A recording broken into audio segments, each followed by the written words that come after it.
शिवपुराणात सांगण्यात येते की आईने आपल्या मुलाचे आणि पत्नीने आपल्या पतीचे नाव घेऊन बोलल्यास काय होते. नंबर 1. एक स्त्री जर आपल्या पतीचे नाव घेऊन बोलत असेल तर पतीचे आयुष्य तीळभर छिन्न होत जाते, म्हणजेच पतीचे आयुष्य तीळ घटत असते. नंबर 2. जर स्त्री आपल्या ज्येष्ठ पुत्राचे नाव घेऊन बोलत असेल तर ज्येष्ठ पुत्री असेल तर तिचं नाव घेऊन बोलू शकता, पण ज्येष्ठ पुत्र असेल तर त्याचे नाव घेऊन बोलत असेल तर त्याची कधीच उन्नती होत नाही. तनाने, मनाने आणि धनाने तो पुत्र दुःखी राहतो.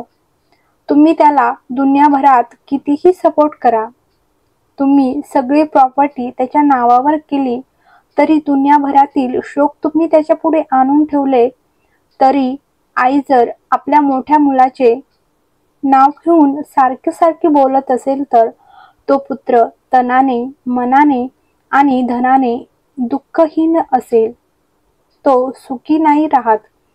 ज्यांच्या घरात मोठे पुत्र असतील आणि तुम्ही त्यांचे नाव घेऊन बोलत असाल तर त्यांची दशा नक्की बघा. तो कोणत्या ना कोणत्या कारणाने दुःखी नक्की असतो.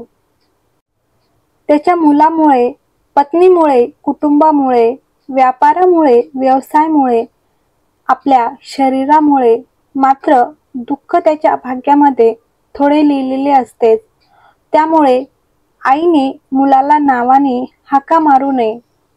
कृष्णाचे नाव कृष्णा होते, पण यशोदा कधी कृष्णा म्हणून बोलत नव्हती, कन्वा म्हणून बोलत होती. त्यामुळे आईने आपल्या मुलाला नावाने बोलू नये. त्याचे थोडेसे नाव चेंज करून लाडाने दुसऱ्या नावाने बोलावे. कौशल्या माता रामाला केवळ राम बोलत होती. कैकेयी माता रामाला राघव बोलत होती आणि सुमित्रा माता रामाला रघु बोलत होती. परंतु कौशल्या नाव बदलून बोलत नव्हती. ज्येष्ठ पुत्र होते राम. मोठे होते. मोठे झाल्यानंतर वनात जावे लागले. वनवास भोगून परत आल्यानंतर धोबीची वार्ता ऐकून सीतेचे परित्याग करावा लागला. काही समयानुसार परत लक्ष्मणाचा त्याग करावा लागला. परत समय आल्यानंतर स्वयं शरीराला शरयूमध्ये सोडावे लागले. ज्येष्ठ पुत्राचे नाव घेतल्याने त्याचे वैभव, समृद्धी घटत असते. स्कंद पुराणात सांगण्यात येते. नंबर 3.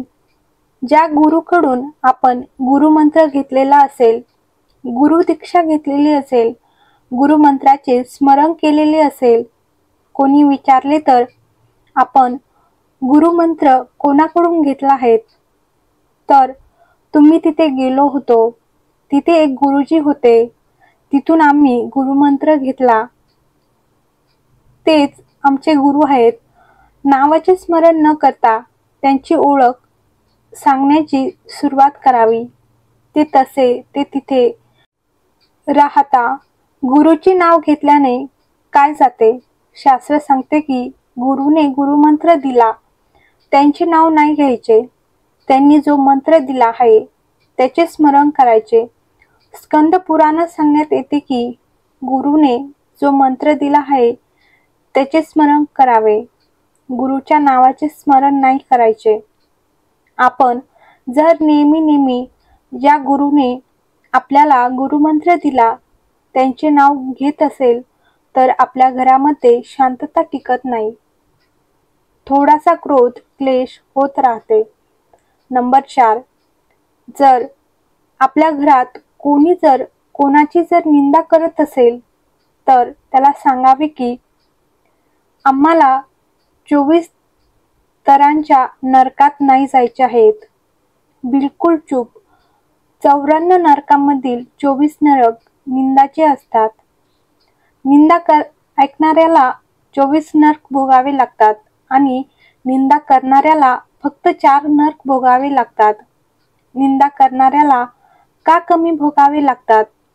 कमी का भोगावे लागतात तर अग्निपुराणात सांगण्यात येते की निंदा करणाऱ्याला 4 नरकच भोगावे लागतात, कारण तो ज्याची निंदा करतो त्याची सारे पाप धुवून टाकतो. जर आपण दुसऱ्याची निंदा करत असेल तर त्याची आपण पाप धुवून टाकत आहोत. निंदा करणाऱ्याला भगवंताने यासाठी जन्माला घातले की तो दुसऱ्याचे पाप धुवून टाकेल. जो निंदा करत आहे त्याला कमी पाप लागते आणि जो ऐकत आहे त्याला जास्त पाप लागते. नंबर 5. ज्याची किडनी गडबड करत असेल, लिव्हर गडबड करत असेल, तब्येत खराब झालेली असेल, ज्यांना डायलिसिस चाललेलं असेल, सुटत नसेल, त्यांनी वैकुंठ चतुर्दशीच्या दिवशी नदीच्या काठावर किंवा तलावावर किंवा विहिरीवर जे असेल तिथे 14 दिवे लावून पिंपळाच्या पानावर मध टाकून त्यावर एक काळी मिर्च भगवान शंकराचे नाव बोलून टाकावी. त्या पानावरचा मध आणि काळी मिर्च तिथेच टाकून द्यावे आणि त्या पानाला घरी घेऊन जावे. ज्यांना डॉक्टरने सांगितले किडनी लिव्हर गडबड आहे, वैकुंठ चतुर्दशीच्या दिवशी रात्री 14 दिवे लावून यावे. ज्या व्यक्तीला रोग आहे त्या व्यक्तीला ते पान साठायला द्यावे व नंतर 8-10 दिवसानंतर टेस्ट करावी. त्याचे फल प्राप्त झालेले असेल. फक्त विश्वास ठेवून करावे. हरी आणि हर साधारण नाही आहेत. हर हर महादेव. श्री शिवाय नमस्तुभ्यम. तुम्हाला ही माहिती आवडली असल्यास लाईक करा, कमेंट करा आणि चॅनलला नक्की सबस्क्राईब करा. ओम नमः शिवाय.